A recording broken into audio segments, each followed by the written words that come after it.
Australian Open. Novak Djokovic shows flashes of brilliance on comeback at Australian Open. Serbian 14th seed beats Donald Young 6-1, 6-2, 6-4. Six times champion back in action after 6 months out. Novak Djokovic returned for the first time since an elbow injury sidelined him since Wimbledon. Photograph Clive Brunskill, Getty Images. Novak Djokovic might well want to boycott the Australian Open next year, but the mercurial Serb looked happy enough in his work on day 2 of this year's tournament when he dispatched the once promising American, Donald Young, in 3 quick sets in his favorite city outside Belgrade. Or is that Monte Carlo?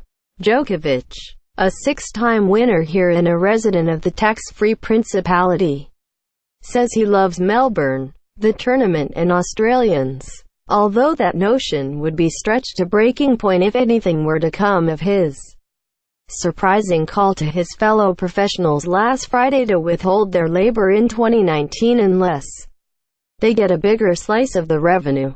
Johanna Konta gets Australian Open campaign underway with convincing win. Read more.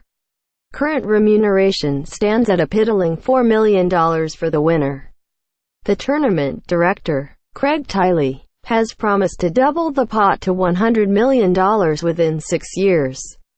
All numbers are relative. Djokovic, meanwhile, took a mere hour and 51 minutes on a warm, pleasant Tuesday afternoon to add $60,000 to his career earnings of $109.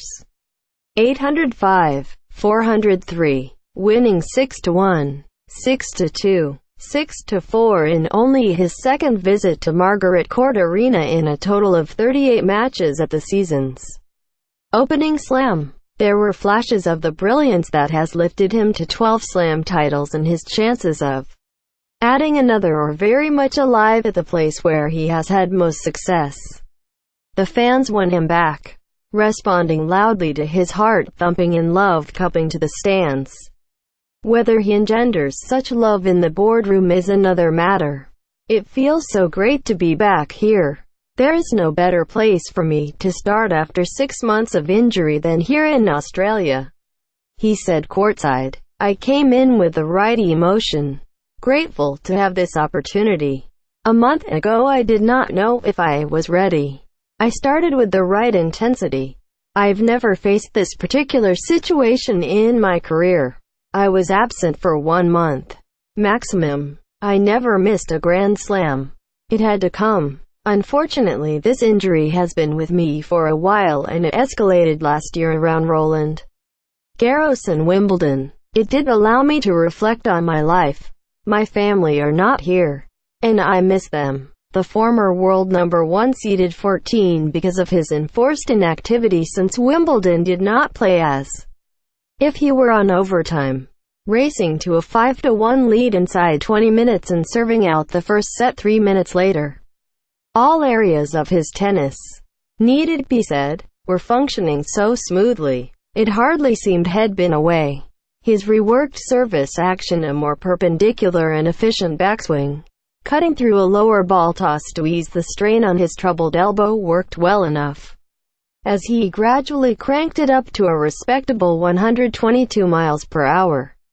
With neither an ace nor a double fault. It was conservative, cagey stuff.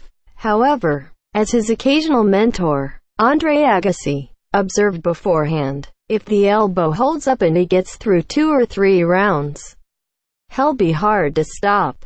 Young was not the man to start that process. The 28-year-old American, whose compatriots have been collapsing like presidential promises, was boys champion here in 2005, and also at Wimbledon, but it seems his potential has dried up. The unforced errors mounted and, despite spirited resistance, he couldn't significantly slow the Djokovic train. The second set slipping away from him in 38 minutes. The third was intermittently competitive. But, despite a quite stunning stop volley by Young to extend the fight in the 9th game, the longest of the match, and then saving 5 match points, Djokovic served it out without fuss.